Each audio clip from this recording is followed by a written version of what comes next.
Hey guys, welcome to the channel. I am retired Sergeant Sam Keenan out of Westchester County, New York. On this channel, we break down police and public interaction for better understanding. Don't forget to like and subscribe. Now let's get to the next video. All right, guys, we're going to head over to Washington State. You'll see how they're dealing, or the judicial system is dealing with a juvenile who is a repeat offender. And we're going to break this down. Actually, a little disheartening. You'll see. Time and time again, we've told you about court commissioners and judges releasing suspects with low bail or even no bail. Dangerous individuals who victims feel should be kept locked up until trial. Well, despite the fact that it's become frustratingly commonplace in some courtrooms, even I wasn't prepared for what happened this week when a 15-year-old accused of shooting a man in the head was sent home to stay with his mama. Stay with mama. Just look at the trauma caused by the shooting. The victim says he lost his eye after he was shot during an attempted car. A man lost his eye during an attempted carjacking. Look at this guy. Common sense would tell anyone the suspect is dangerous, but this victim wasn't taking any chances. He went to the court hearing to speak out against releasing the teen because that same teen is also accused of violently assaulting an elderly woman during a robbery at Winco in Sumner the very same night. Even with all of that evidence, what you're about to see will stun you. Here's the Spotlight's Jennifer Dowling. And it went through my eye and broke my nose. Terry has had a hard time adjusting after losing his eye to a bullet in November. And they just took off and started firing. It happened during what he believes was an attempted carjacking as he exited the freeway. And it came kind of through my skull right here and then went through my eye and then hit my nose, broke my nose, and then came back here and kind of rearranged my teeth. Before the shooting, Terry says the same teens were caught on camera accused of attacking a woman at the nearby Winco before stealing her car and purse, with two suspects also seen inside the store prior to the robbery. I think they were trying to steal my car because from what they had done at the Winco. Wednesday, the 15-year-old suspect faced Commissioner Karen Watson at Raymond Hall. Terry says he pleaded with Watson not to release him. I do not think he should be released because of the fact that I got shot in the face unknowingly getting off the freeway. That if he's going to shoot somebody. Now this young man, this man here is here with his family. His wife is literally shaking. She's shaking right now. This man lost his eye. He can't work. He's injured. Lost his livelihood. And the judge is considering letting this young kid out when at some point prior to this incident, he had assaulted an elderly woman. This young man has already shown what he is, all right? And he will be henceforth known as, a thug, until he shows himself different. This is what he's going to be identified as. We'll roll on.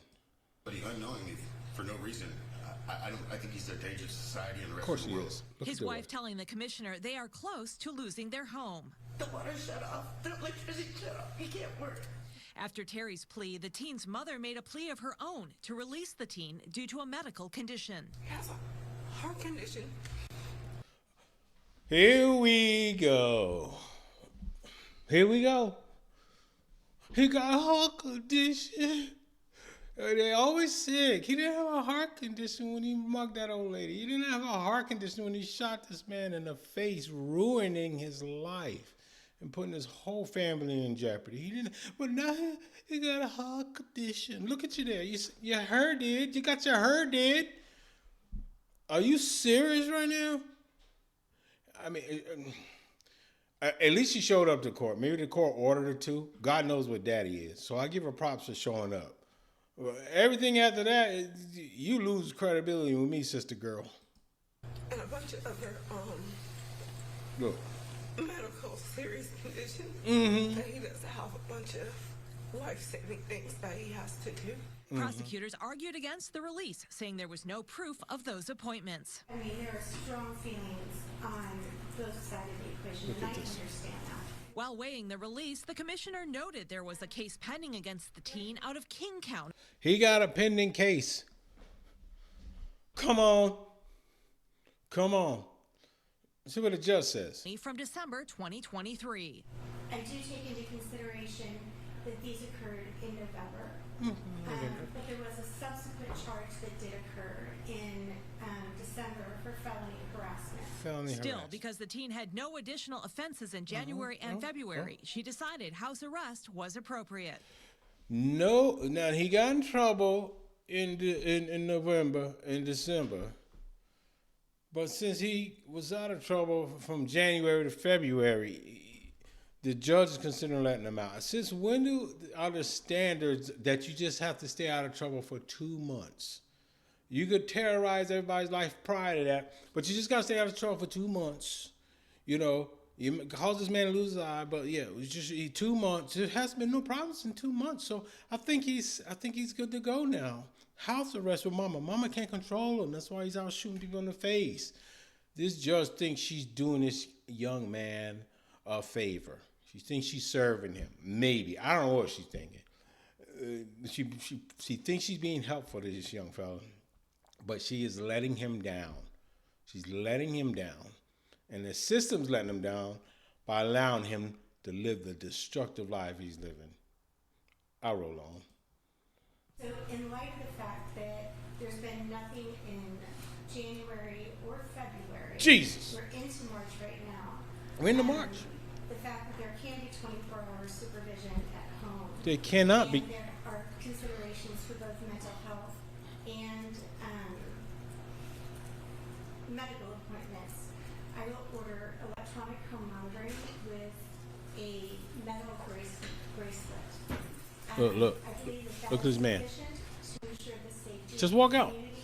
Don't listen no Terry more of was this. so frustrated, he left the courtroom. Because when these teens get out and kill somebody else, I feel like she should be responsible. Because if she's the one making the judgment, I think maybe she should be responsible if the kids go out and commit crimes. Because I think the place they need to be is in jail and not home with the mom that let them out to do it in the first place. 100%. There y'all go. There you go. That's it right there. Mama not watching him. Mama showed up with her hair dead. Talking about he got a medical condition. Everybody got a condition. When I was dealing with these kids at 2 or 3 o'clock in the morning, you couldn't find mama. Couldn't find them until somebody on the streets claimed that you beat them up. Then they made their way to the headquarters, accusing everybody of everything. But prior to them, you couldn't even get them on the phone. And then when court time show up, they got all kinds of conditions. This is what we're dealing with, y'all. This is what we're dealing with. This is why you guys wonder why cops are jaded and don't believe nothing.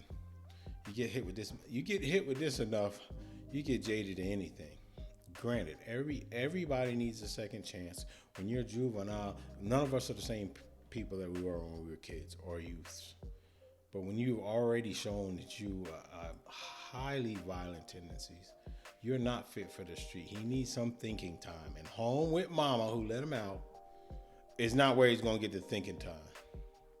Y'all hit me up in the comments. Hit me up in the comments. Let me know what you think. Send me an email. Shoot me an email. Set me straight if you feel I'm wrong. Please like and subscribe. I need you guys' feedback. Like and subscribe to the channel. And I really appreciate the support. And I will catch you guys on the next one. Have a blessed day.